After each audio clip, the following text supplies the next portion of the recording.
গড়ে মা পায় না বছরে একবার মুরগির মাংস খাইতে, আর সে নেতার জন্য নিয়ে যায় গরুর মাংস রাইতে। যেই বাবা মাথার কাম পায়ে ফেলে সন্তানদের মানুষ করছে, সেই সন্তান আজ বাবার পাশে না দাঁড়াইয়া নেতার গোলামি করে। তোমরা উচ্চ শিক্ষিত হয়েও কোনো এক নেতার গোলামি করো, আর ওইদিকে একজন রিক্সা চালক অশিক্ষিত হয়েও সে নিজের যোগ্যতায় চলে।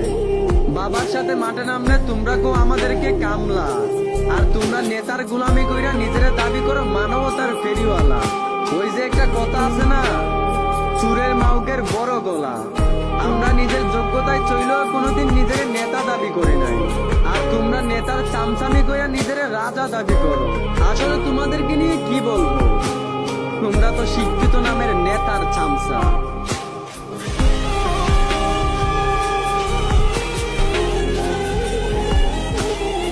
পৃথিবীর সবচেয়ে মিথ্যাবাদী মানুষকে জানেন? মা। তার সবচেয়ে প্রিয় খাবারটাও সন্তানের প্লেটের মধ্যে রেখে দিয়ে বলেন, আমি এগুলো খাই না, তুই খেয়ে নে।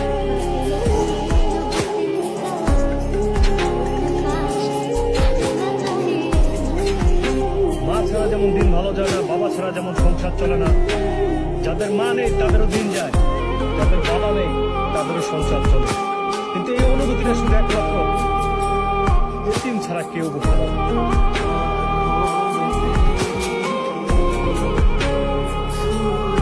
পৃথিবীতে সবচাইতে শ্রেষ্ঠতম দোয়ার স্থান হলো মা বাবা।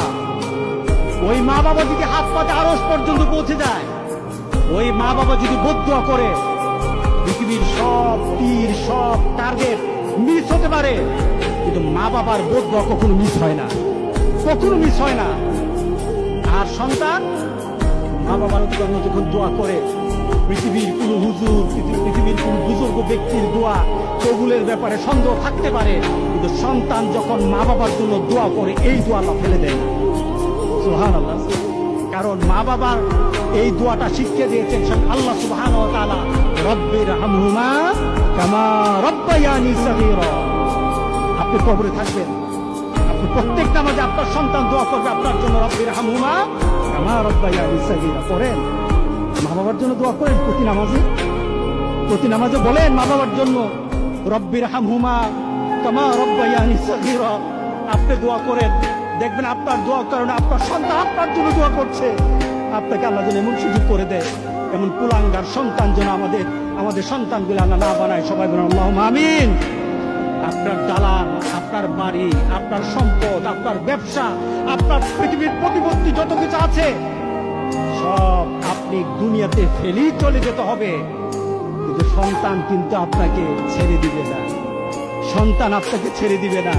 ভালো সন্তান রেখে যাবেন, কবরে শুয়ে শুয়ে আপনার সন্তানের দোয়া পাবেন। খারাপ সন্তান রেখে যাবেন, কবরে বিপদ বিপদ বিপদ চলতেই থাকবে। আল্লাহ আমাদের সবাইকে হেফাজত করুক। আমিন বলি, আমিন বলি।